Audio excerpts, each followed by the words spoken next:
बिहार में जहां एनडीए गठबंधन के बीच सीट शेयरिंग हो चुका है और मुकम्मल तौर पे एनडीए की तमाम पार्टियां मैदान में उतरकर इलेक्शन की तैयारी में जुट चुकी है, तो वहीं दूसरी तरफ इंडिया अलायंस के अंदर सीट शेयरिंग का मामला मुकम्मल तौर पर फंसा हुआ नजर आ रहा है। लेकिन इसी बीच आज एक तस्वीर सामने आई है जिसने बिहार की सियासत में हलचल पैदा कर दिया है। तस्वीर मुल्क के साबिक केंद्रीय मंत्री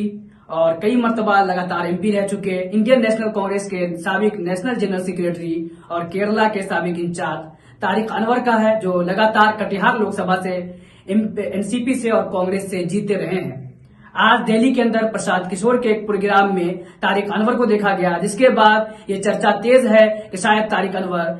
कांग्रेस में टिकट नहीं मिलने की उम्मीद की वजह से या इंडिया अलायंस की तरफ से उनको कटिहार लोकसभा से प्रत्याशी नहीं बनाए जाने के डर की वजह से प्रशांत किशोर के राब्ते में आ गए हैं। और हो सकता है कि आने वाले दिनों में प्रशांत किशोर की जन स्वराज पार्टी से वो लोकसभा के कैंडिडेट हो सकते हैं। इस बात को लेकर के बिहार की सियासत में एक नया हलचल पैदा हो गया है और कहीं न कहीं इंडिया अलायंस कांग्रेस पार्टी से जुड़े हुए लोगों का भी ये मानना है कि कांग्रेस से इस मर्तबा कटिहार लोकसभा तारिक अनवर को नहीं दिया जाना था। ये माना जा रहा था कि तारिक अनवर लोकसभा में कटिहार से जीतकर नहीं आ सकते हैं। उसका कई रीजन है, जिसमें एक अहम रीजन कटिहार के अंदर लगातार अंदरूनी और बाहरी का डिस्कशन होना है और लोगों की तरफ से ये डिमांड आना है कि कटिहार लोकसभा से किसी ऐसे उम्मीदवार को उतारा जाए जो कि कटिहार से ताल्लुक रखते हो, और इस सिलसिले में कई सारे नाम भी चर्चे में लगातार रहे हैं। लिहाजा कांग्रेस के अंदर ये गौर किया जा रहा है कि कटिहार लोकसभा से जीत को यकीनी बनाने के लिए किसी ऐसे शख्स को टिकट दिया जाए, इंडिया अलायंस का कांग्रेस का उम्मीदवार बनाया जाए जो कि कटिहार से ही ताल्लुक रखता हो।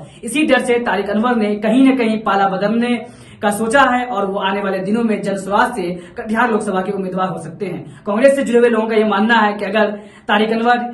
जो चुनाव न भी लड़ने जा रहे हो, प्रशांत किशोर से के और जनसुराज से उनका कोई ताल्लुक ना हो, तो भी ऐसे वक्त में जबकि चुनाव हमारे सर पे है, वैसे में एक दूसरी पार्टी के लीडर के साथ एक दूसरी पार्टी के बैनर तले प्रोग्राम का ऑर्गेनाइज होना, उसमें उनका स्टेज पर मौजूद रहना पार्टी से गद्दारी है और पार्टी के उसूलों की खिलाफ वर्जी है। अब देखना यह होता है कि इस सिलसिले में कांग्रेस पार्टी उन पर क्या एक्शन लेती है और आने वाले दिनों में क्या सच में वो प्रशांत किशोर की जनसुराज की तरफ से कटिहार लोकसभा के प्रत्याशी बनकर सामने आते हैं।